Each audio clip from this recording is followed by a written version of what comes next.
Hello, my name is Anthony Bennett, and today I'll be talking about money and politics.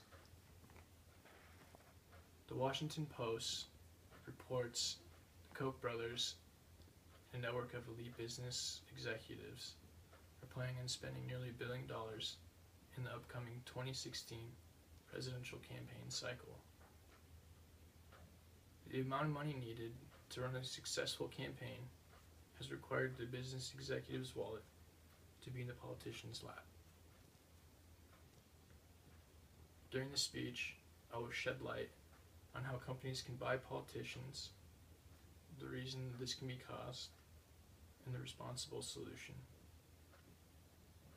According to KnowYourCandidate.com, in 2000, George W. Bush's top campaign contributors were drug companies, real estate companies, construction companies, and oil and gas companies, which combined for a total contribution of $23.5 million.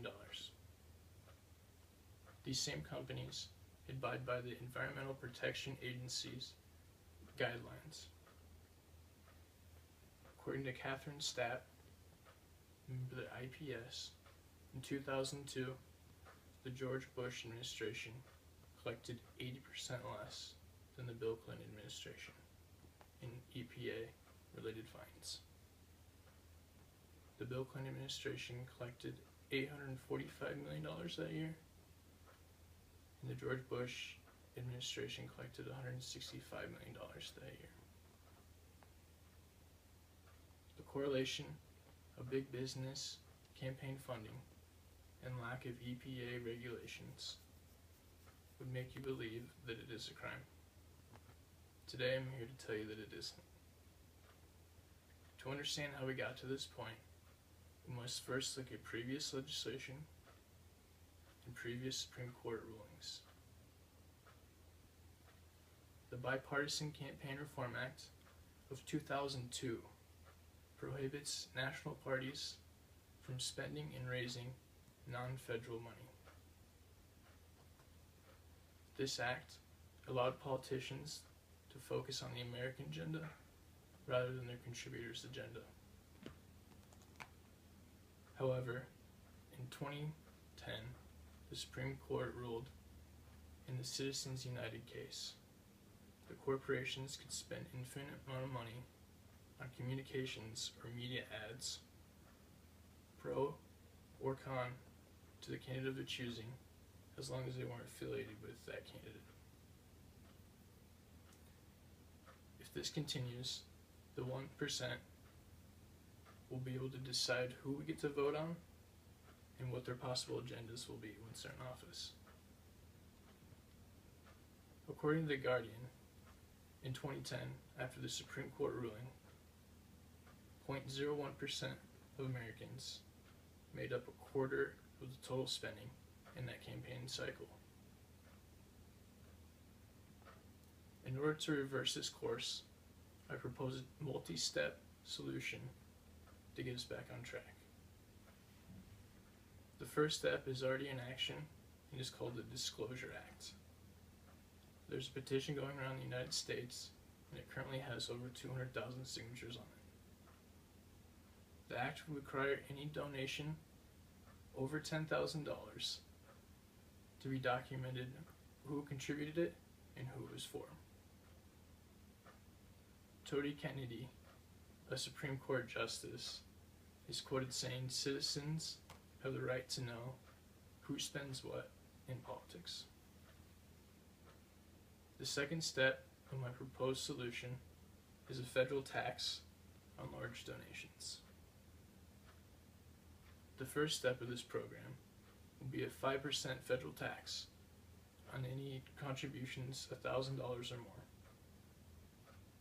The second step would be a 10% federal tax on contributions of $10,000 or more.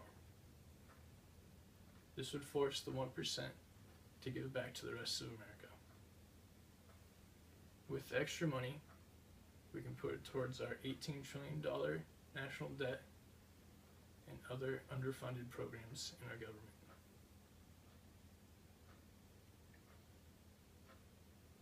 According to Eric Raymond, there were 20 notable politicians convicted of felonies since 2000. Many are mayors and representatives in Congress.